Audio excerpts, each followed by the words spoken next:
Hey, what's up? We'll be having a look at how to turn off the sound on a Samsung AI washing machine.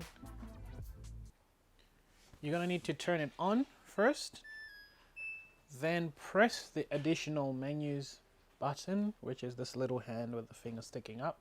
You press and hold that so you can get into the extra menus, and then you'll have the menu that starts with something like water hardness. Just turn the dial until you get where it says alarm, so you can either turn it on or turn it off. Now this is to stop the sound that it makes whenever it finishes, that melody that it plays when it finishes the wash cycle.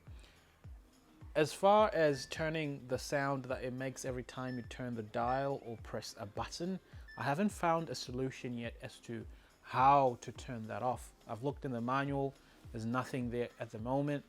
If you find a solution, be sure to leave it in the comment section below so that you can help others out to be able to turn that sound off.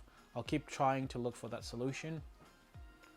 Samsung might come up with an update. This is all software based, so you might get it in a future update for this washing machine. So yours might look different from this one, but if it's got the same layout, the same buttons, the same writing, the settings are basically the same.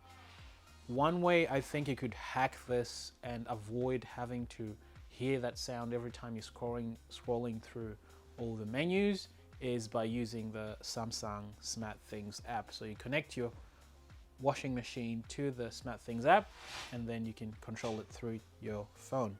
That way you're not having to hear this, because I can understand a lot of people's frustration that you can see how long this menu bar is. You'll be just scrolling for days and days and days to get to the cycle that you want to use. Maybe you want to use like the active way, which is almost like halfway down the menu. To avoid that, probably SmartThings app is the best way to go with that. I've recorded a video as to how to connect your washing machine using your phone, either if you're with iOS or Google. You can find that in some of the previous videos that I've posted. So be sure to check them out. If you haven't subscribed, consider subscribing, as I will be posting future updates on this and many other issues that you might run into. Thanks for tuning in. I'll see you on the next one.